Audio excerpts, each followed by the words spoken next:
Okay, so we're diving into polygyny today. All right. And specifically, we're looking at some really fascinating notes on how it's practiced by the Waikwengi, or the Impali people. Right.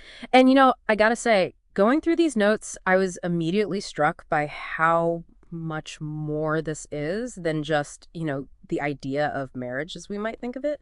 It seems deeply, deeply tied into like their history, their social structures, Yeah. even their economy, it seems like. Well, yeah. I mean, you hit it right on the head. I mean, it's not just a personal relationship. We're talking about a system that's um, very much embedded in the entire fabric of their society. Mhm. Right. I mean, for the Waikwengi or the Impali polygyny, and just to be clear, we're talking about a man having more than one wife Right. simultaneously. It's not just about the numbers, right? Yeah. It's about a whole set of cultural and legal norms. Right. And that's what I find so interesting. It's like we often approach these topics with maybe our own preconceived notions, Yeah. but to understand it within their context, it's like you said, it's like interwoven.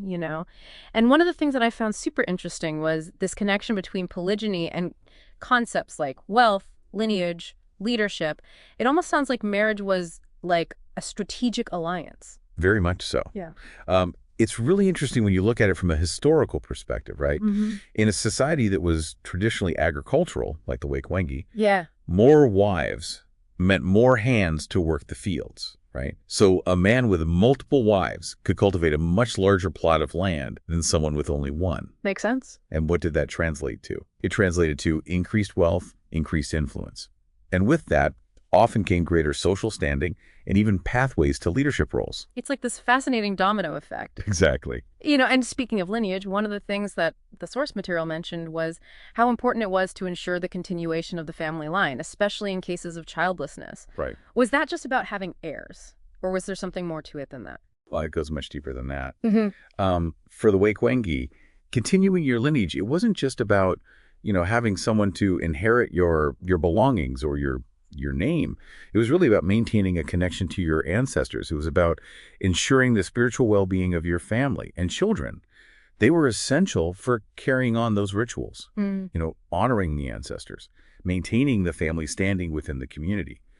So polygyny, especially in cases where, maybe there were issues with infertility or if a wife passed away, it provided a way to address these really deeply held beliefs. It's amazing, isn't it, how these threads are so interwoven. It's not just one thing. Right. It's all connected. And, we've talked about some of the perceived benefits, labor distribution, security in old age, even, spacing children, which is something that we don't often think about. Yeah. But your notes also touched on something that I thought was really important to bring into the conversation, which is the HIV/AIDS epidemic. Right. How has that impacted their cultural practices, especially these ones tied to marriage and family? That's where things get really, really complex, You see, with HIV/AIDS, there's this very real clash between traditional practices and these really, really pressing modern health concerns. And polygyny, in some cases, it was linked to higher rates of HIV transmission.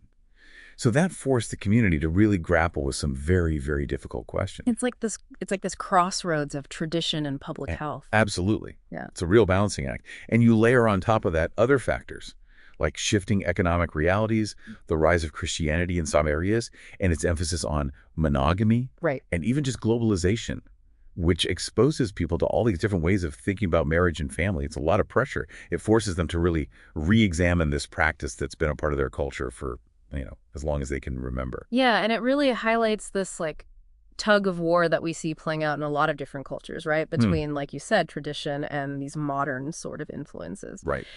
So where does that leave polygyny today? It doesn't sound like there's like a clear-cut answer. There really isn't. It's interesting because in some of the more rural areas, particularly where those traditional ways of life are more intact, a man with multiple wives might still be viewed as prosperous, as respected. But then you go into more urban areas, people are exposed to different values, different economic realities, and suddenly the practice might be met with skepticism, maybe even seen as outdated. It's so interesting how you have those two different perspectives, those contrasting views, really. And that's what I keep coming back to.